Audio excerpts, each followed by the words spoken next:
ये इलेक्शन ऊपर वाले का अज़ाब है भारतीय जनता पार्टी पर।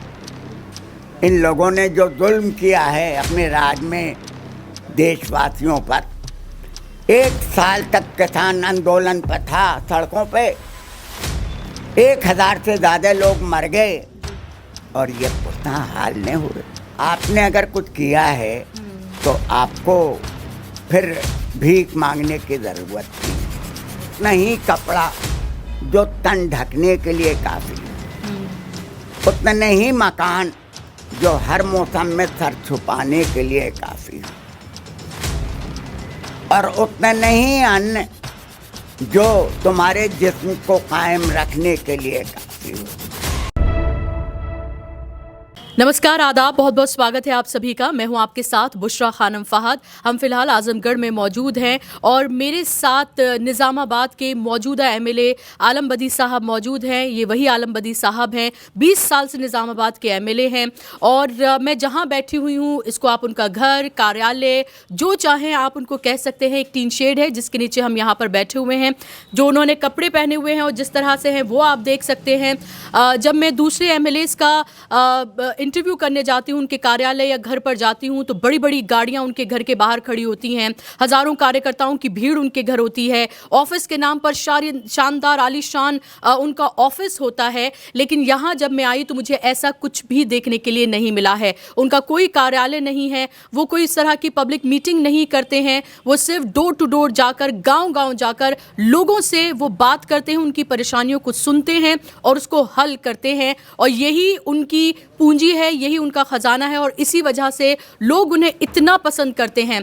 88 साल की उनकी उम्र है और उसके बावजूद भी आप ये देखिए कि 10 किलोमीटर रोज वो पैदल चलते हैं और गाड़ियों में नहीं बल्कि पैदल चल के लोगों से वो बात करते हैं। और आजकल शायद ही आलम बदी साहब अकेले ऐसे होंगे जो इस तरह के एमएलए हैं। जब ऐसे दौर में जब हम ये देखते हैं कि जब कोई पॉलिटिक्स में आता है तो ये माना जाता है कि उसका मकसद जो है वो अपनी पूंजी बढ़ाना है, अपने लिए सब कुछ करना है। लेकिन वो एक ऐसे एमएलए हैं जिनको वाकई में कहा जा सकता है कि वो सिर्फ और सिर्फ जनता के एमएलए हैं और जनता के बारे में ही सोचते हैं। आलम बदी साहब, बहुत बहुत इस्तकबाल आपका। आप मुझे बताइए कि कोई आपका कार्यालय नहीं है, आप पैदल चल के लोगों से आप बात करते हैं, कोई बड़ी रैली, पब्लिक मीटिंग नहीं करते हैं, क्यों आखिर ऐसा? मैं 1996 से विधायक हो रहा हूँ जी। और एज ए विधायक 5 साल का पीरियड मिलता है इंसान को कि अपने क्षेत्र की जनता के काम आ सके। देहातों में इंसान जो रह रहे हैं उनका स्टेटस ऑफ लिविंग अगर आप इम्प्रूव कर सकते हैं विधायक निधि से, तो आपको न कार्यालय खोलने की ज़रूरत है, न आपको उनके यहाँ वोट मांगने जाने की ज़रूरत है। वो खुद से आपके लिए तैयार मिलेंगे जी। एज ए विधायक हमने गांव का स्टेटस ऑफ लिविंग, आज बच्चे वो हिंदुस्तान आज नहीं रह गया है कि जानवर के गोबर से अन्न निकाल के लोग खाते थे। जी। आज लोग अच्छे कपड़े पहन रहे हैं, अच्छे लिविंग है, लेकिन गांव पे जानवर कीचड़ में हैं और बच्चे भी कीचड़ में हैं। तो गांव को साफ कर देना। एट एवरी विलेज, मेरे निर्वाचन क्षेत्र के गांव की गलियां इंटरलॉकिंग से बिल्कुल क्लियर। महिलाएं बरसात में चप्पल पहन के पूरे गांव में पैदल चल सकती हैं, कोई कीचड़ नहीं लगेगा उनके चल। बच्चे अच्छे कपड़ों पर विद्यालय जा रहे हैं, अपने गांव में आए तो कीचड़ लग रहा है, बच्चों को अब कीचड़ नहीं लग रहा है। तो आपने अगर कुछ किया है तो आपको फिर भीख मांगने की ज़रूरत नहीं।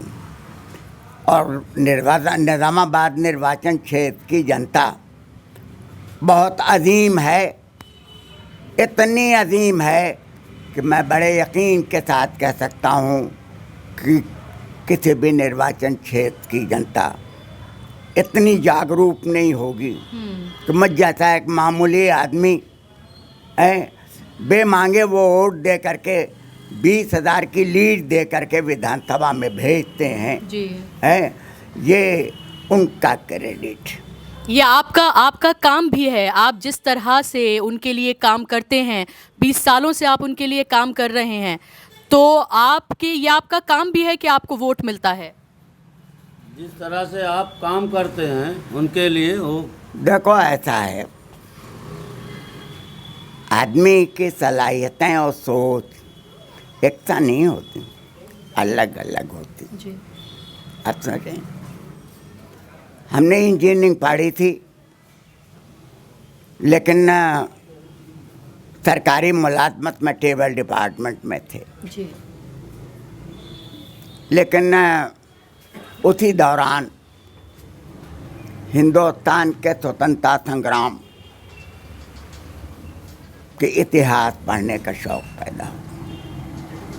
तो इस देश के स्वतंत्रता संग्राम में बाबाए कौम महात्मा गांधी की अगुवाई पर जो लोगों ने बलिदान और कुर्बानियाँ दी थीं, जी। तो उसमें कुछ लोगों के जैसे सुभाष चंद्र बोस हैं, वो हिंदुस्तान के सबसे बड़े कंपटीशन ICS में आ गए थे, लेकिन उन्होंने नौकरी की तरफ नहीं गए, स्वतंत्रता संग्राम में बलिदान और कुर्बानी देश के लिए दी। मौलाना मोहम्मद अली जौहर ऑनर्स करके आए थे लंदन से, जी। गैकवाड बड़ौदा की मुलाजमत में लगे, उसका रेवेन्यू 19 लाख पर एनम बढ़ा दिया। लेकिन 2 साल के बाद वो कलकत्ता चले गए कॉमरेड अखबार निकालने में। जी। महाराजा गैकवाड बड़ौदा ने अपने पर्सनल सेक्रेटरी को भेजा कि मौलाना से कहो कि जितनी छुट्टी चाहेंगे मैं दूंगा, लेकिन बड़ौदा स्टेट से अपने ताल्लुकात न ख़त्म करें। उन्होंने कहा मैंने अपनी ज़िंदगी का मकसद कहीं और तलाश कर लिया है, हिंदुस्तान के स्वतंत्रता संग्राम का मैं एक हिस्सा बनने जा रहा हूँ। जी। तो उन लोगों के बलिदान और कुर्बानियों से ये प्रेरणा मिली कि ये नौकरी गुलामों का पेशा है और इंजीनियरिंग की हराम की कमाई ज़िंदगी भर ये मुसलमान के लिए हराम, इसलिए इस्तीफ़ा दे के चला आया। जी। जी। क्या जो आपने ये अपने लिए कुछ भी नहीं किया है, कोई प्रॉपर्टी कुछ नहीं बनाया है, क्या आपको ये भी है कि आपका जो मज़हब है वो भी आपको ये सिखाता है? कोई प्रॉपर्टी वगैरह नहीं बनाई है तो क्या ये मज़हब भी उनको ये सिखाता है कि हलाल हमेशा खाएं? प्रॉपर्टी वगैरह नहीं बनाई है, आपने कोई प्रॉपर्टी वगैरह नहीं बनाई है, आपके मजहब ने कुछ क्या सिखाया है? कि मज़हब ने सिखाया है कि हलाल खाएं सिर्फ? मजहब ने सिखाया है कि आप हलाल खाएं सिर्फ। बेटी देखो, मैंने कहा आपसे अभी कि इंसान अलग अलग मेंटालिटी के होते हैं। जी। प्रॉपर्टी बना लेना, हराम की कमाई कर लेना, ये अच्छे इंसानों के कर्तव्य नहीं हैं। जो लोग ऊपर वाले से डरते हैं, ऊपर वाले ने इंसान को यह हुक्म दिया है कि उतना ही कपड़ा जो तन ढकने के लिए काफ़ी हो, उतने ही मकान जो हर मौसम में सर छुपाने के लिए काफ़ी हो, और उतने नहीं अन्न जो तुम्हारे जिस्म को कायम रखने के लिए काफ़ी हो। तो उसका हुक्म है, तो अगर उसके यहाँ जाने का भी एहसास है, एक ईमान है, तो उसका हुक्म का पालन तो करना ही पड़ेगा। जी। जी। आप देखो, लंदन से बैरिस्ट्री पढ़े हुए महात्मा गांधी हिंदुस्तान के स्वतंत्रता संग्राम में दंगे बदन, एक जनेऊ, लिगोटिया, लकड़ी का खड़ाऊ और बांस का डंडा, क्या कोई आ सकता है? गांधी के इस चरित्र को अगर देश आदर्श नहीं बनाता है तो यह देश फिर गुलाम हो जाएगा। जी। बदनसीबी ये है आज जो लोग सत्ता में हैं वो गांधी के कातिल का नाथूराम गोडसे का मंदिर बना रहे हैं और गांधी को बुरा कह रहे हैं। ये पाप है, पाप। और इस पाप का भुगतान ये भोग रहे हैं इस इलेक्शन में। जी आप देख रही हो, जी जी जी ये इलेक्शन ऊपर वाले का अज़ाब है भारतीय जनता पार्टी पर। इन लोगों ने जो जुल्म किया है अपने राज में देशवासियों पर। 1 साल तक किसान आंदोलन पर था, सड़कों पे 1000 से ज़्यादा लोग मर गए जी और ये पुरता हाल नहीं हुए। लखीमपुर खीरी में किसान के धरने पर मंत्री के बेटे ने गाड़ी चढ़ा के 4 मर गए। ऊपर वाले को जलाल आ गया। जिन लोगों को साथ लेके ये सत्ता में थे उनको वहाँ से हटा करके अखिलेश यादव के साथ कर दिया। जी आप देखो मंजरनामा इलेक्शन का कहाँ चलेगा। ऊपर वाले की बड़ी ताकत। जी क्या आपको लग रहा है कि ये इलेक्शन जो है ये एक तारीखी इलेक्शन है, इसमें बहुत कुछ बदलने जा रहा है? कह रही है कि ये इलेक्शन जो है तारीखी इलेक्शन है, इसमें कुछ सब कुछ बदलने वाला लग रहा है। ये इलेक्शन तारीखी इलेक्शन है। ये इलेक्शन हिंदुस्तान का सबसे हिस्टोरिक इलेक्शन कहलाएगा। आप समझें। और ये इलेक्शन अगर मैं ये कहूँ कि 77 के इलेक्शन से बड़ा इलेक्शन है। जी इसलिए कि 77 में इंदिरा गांधी की वो मेंटालिटी नहीं थी जो इनकी। जी ये हिटलर के मानने वाले लोग हैं। इन लोगों ने बड़े जुल्म किए देशवासियों पर कदम कदम पर। देखो कोरोना के दौर पे जी इन्होंने क्या इंतज़ाम किया था कि बॉम्बे से लोग पैदल चल के चले आ रहे जी थे, दिल्ली से पैदल चल के रास्तों में मर गए कितने लोग। और ये इंतज़ाम नहीं करते थे। सरकार में आप हैं तो जनता की सुरक्षा आपकी जिम्मेदारी। जी बिल्कुल। आपकी सेहत का राज क्या है? आप कुछ टिप्स दीजिए कि आप इस एज में भी इतना चलते हैं और बिल्कुल फिट हैं। मैं अखिलेश यादव ने कहा कि मैं इनकी गर्मी की भाप निकाल दूंगा, जी गर्मी की भाप बना के उड़ा दूंगा। तो मैं कुछ नहीं कर रहा हूँ इस इलेक्शन में, सिर्फ इनकी गर्मी को भाप बना के उड़ा रहा हूँ। हाँ, सच्चाई ये है। जी जी जी। हाँ, सेहत वाला सवाल पूछिए। आपकी सेहत का राज क्या है? कम खाओ। सेहत का राज मेडिकल साइंस ये कहती है कम खाओ कम सो। हाँ, और आपकी दुआ से डेली मुझे 4 किलोमीटर 5 किलोमीटर पैदल चलना पड़ता है। जी हाँ, सिर्फ इसलिए चलना पड़ रहा है कि देश में सत्ता का परिवर्तन हो, जनता का संविधान जो है वो जिंदा रहे। अम्बेडकर का लिखा हुआ संविधान जी इस देश की मर्यादा है, वो जिंदा रहे। ये संविधान को भी बदल देंगे अगर इनको एक मौका और मिल गया। जी जी। हाँ, इस बार आखिरी सवाल, इस बार चुनाव के मुद्दे आपके लिए क्या हैं? क्या लग रहा है चुनाव के मुद्दे क्या हैं? जनता किस लिए वोट कर रही है इस बार? अब ये तो भविष्यवाणी ये मेरा काम नहीं है। जी। अपना काम देखो, वो सब काम ऊपर वाले का और जनता का है, वो करेंगे जो करेंगे।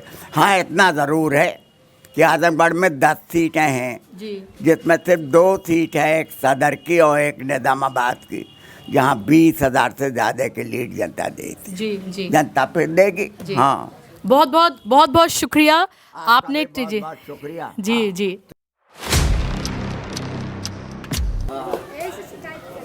इतनी बड़ी थी तब से ये साथ में है। जी जी जी, बहुत तारीफ कर रही हैं आपकी। जी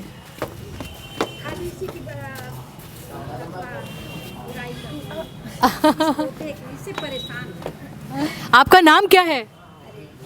मेरा नाम चिंता सिंह है। चिंता सिंह। देखिए चिंता सिंह यहाँ ये जो हैं ये नहीं फंसा रहे, ये उनकी पड़ोसी हैं, ये पड़ोसी हैं। और देखिए यहाँ पर अभी आलम बदी साहब आए, उन्होंने कहा कि ये मेरी बेटी की तरह हैं। और उनका बहुत घर पर जो है वो आना जाना है, और यही मुझे लगता है आजमगढ़ की ये खूबसूरती भी है कि किस तरह से लोग यहाँ पर इसी तरह से मिलजुल कर यहाँ पर रहते हैं। यही हिंदुस्तान का जो ताना बाना है वो यहाँ पर आपको देखने के लिए मिलेगा। और वो बता रही थी कि उनको कितना अच्छा लगता है कि जब वो देखती हैं हमेशा सुख दुख में उनका साथ देते हैं, उनके बच्चे उनको बुआ बोलते हैं, और बहुत ही उनका आना जाना है। कैसा लगता है आपको? बहुत अच्छा लगता है यहाँ पर। हाँ, उन लोग साथ में रह कर उनको बहुत अच्छा लगता है जी। बच्चे भी उनके बहुत अच्छे हैं, बहू भी बहुत अच्छी है। जी जी। घर पर आपका आना जाना, आप ऐसा एमएलए आपने कोई और देखा है? नहीं, नहीं देखे, नहीं देखे। ऐसा नहीं देखा। आप अंदर घर में जाती हैं तो आपको क्या देखने के लिए मिलता है? कोई है कि बड़ी बड़ी कोई गाड़ियाँ, ये इस तरह की कोई चीज़? नहीं, कोई चीज़ नहीं है। अच्छा। नहीं, झूठ न बोलने जी। ये मतलब है, 2 चक्का हैं, बच्चे रखे हैं, और वैसी बड़ी गाड़ियाँ नहीं है, बहू के पास है। जी। बच्चे भी ये आलमबदी साहब के पोते हैं, है ना? अच्छा, ये बताओ मुझे कि कैसा लगता है जब दादा के बारे में लोग इस तरह से बात करते हैं? क्या ऐसा लगता है कि अरे दादा आप एमएलए हैं, बड़ी बड़ी गाड़ियाँ होती, बड़ा सा आलिशान घर होता, हम भी मज़े करते बहुत, ऐसा लगता है या ऐसे अच्छा लगता है कि ईमानदार इस तरह के हैं? ऐसे ही अच्छा लगता है. Like wherever we go, it's a very nice feeling. We don't know those people, but they always know us that see they are the grandson of Mr. Alambari Azmi. It's a very nice feeling. And लोग हमसे तारीफ करते हैं कि तुम्हारे दादा कितने अच्छे हैं. और he is winning from like 1996. It's a very long period of time, so it's a very big thing for us. क्या कहते हैं लोग जब जाते हो, लोगों से मिलते हो, तो दादा के बारे में क्या बोलते हैं लोग, क्या कहते हैं? बस तारीफ ही होती है दादा की. हर जगह आप जाइए, कोई उनको कुछ और नहीं बोलता. और हमें भी बहुत अच्छा लगता है क्योंकि हमें भी लोग उनकी वजह से जानते हैं. तो आगे उनकी विरासत को आगे लेके जाना है?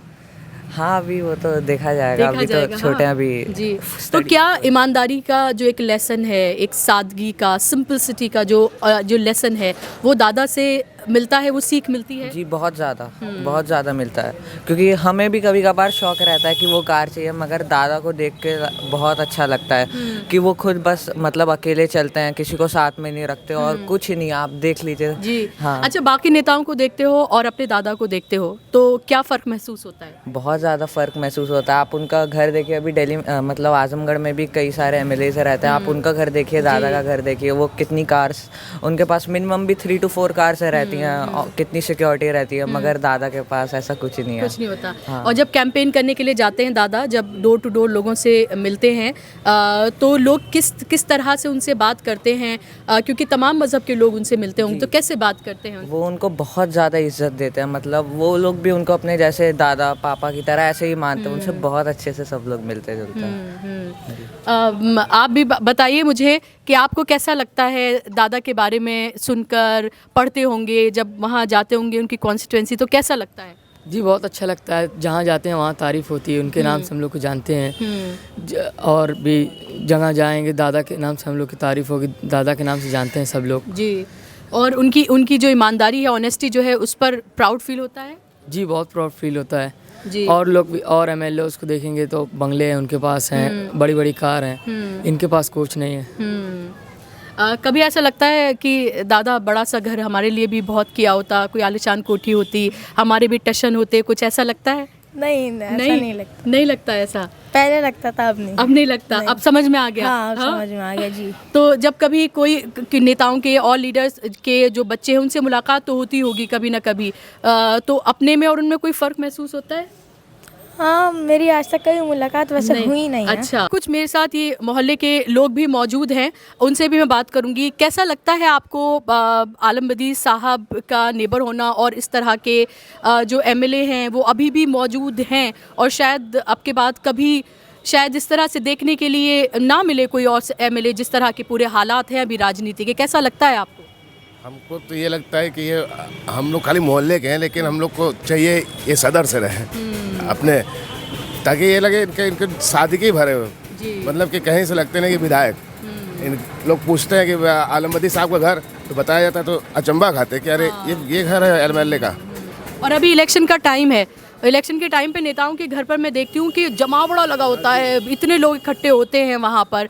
यहाँ पर तो ऐसा कुछ भी देखने के लिए नहीं मिलता, तो पता ही नहीं चलता होगा कि ये एमएलए का घर है। लोग पूछने आते हैं, हम लोग सड़क पर रहते हैं तो लोग पूछते हैं कि अरे विधायक का घर अच्छा सामने है, अरे ये विधायक का घर है, ये पूछते हैं। हमारे चाचा हैं, मतलब दादाजी लगेंगे। जी। लेकिन आपका नाम? पवन कुमार मिश्रा। अच्छा, तो पवन कुमार मिश्रा जी, ऐसे दौर में जब आप ये देखते हैं कि मज़हब में लोगों को जो है वो बांटा जा रहा है, मैंने अभी उनकी पड़ोसी उनसे भी बात की, वो भी नॉन मुस्लिम ही हैं, ये कहना पड़ता है, ये बहुत अजीब सी बात है, लेकिन ये कहना पड़ता है आज के दौर में।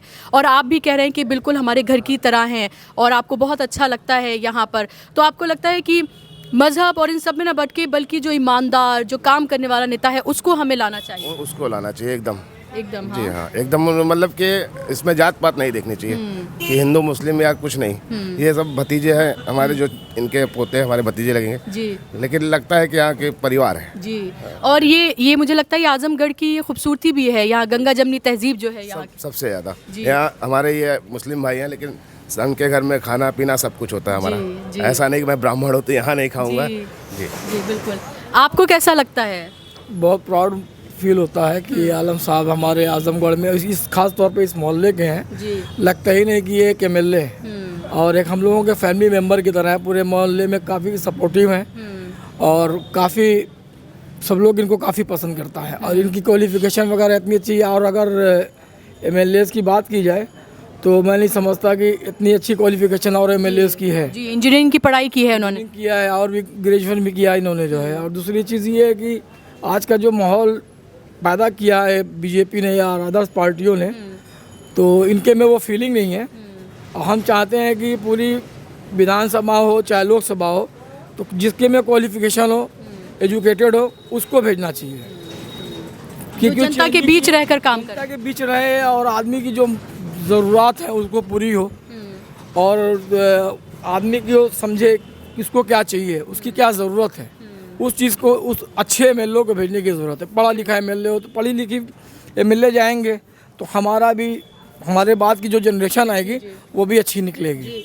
86 साल की उम्र है और 6-7 किलोमीटर रोज़ पैदल चल लेते हैं। हाँ, इंस्पिरेशन मिलती है उनसे? नहीं, काफ़ी मिलती है। मतलब एक प्रेरणा है हम लोग के लिए कि हाँ हम लोग को ऐसा करना चाहिए। हम लोगों को काफ़ी प्राउड महसूस होता है कि ये आजमगढ़ के तो खैर काफ़ी फेमस हैं और हम लोगों की काफ़ी खुशनसीबी है कि इस मोहल्ले से हैं। तो बहुत से लोग जो बाहर के आते हैं कहते हैं यार फला ये मोहल्ला, अरे ये आलम साहब का मोहल्ला है। हम लोग को काफ़ी प्राउड फील होता है जी। ऐसा है कि नेताजी का जो विकास है वो अचल है। 20 साल से एमएलए हैं, लेकिन उसके पहले से बहुत लोग हुए, लेकिन हमारे नेता जैसा कोई विकास, कोई सम्मान नहीं किया। इनके सादगी और ईमानदारी का एक इतिहास कायम है निजामाबाद के धरती पे।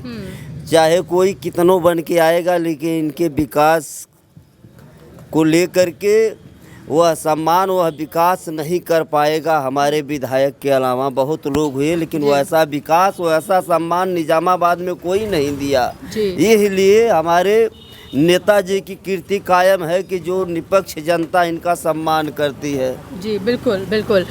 तो अब हम लोग जो है, आपने देखा कि मैंने लगभग पड़ोसियों से, उनके घर वालों से, सबसे ही बात करके आपको बताया कि किस तरह की उनकी छवि है और क्या लोग उनके बारे में सोचते हैं।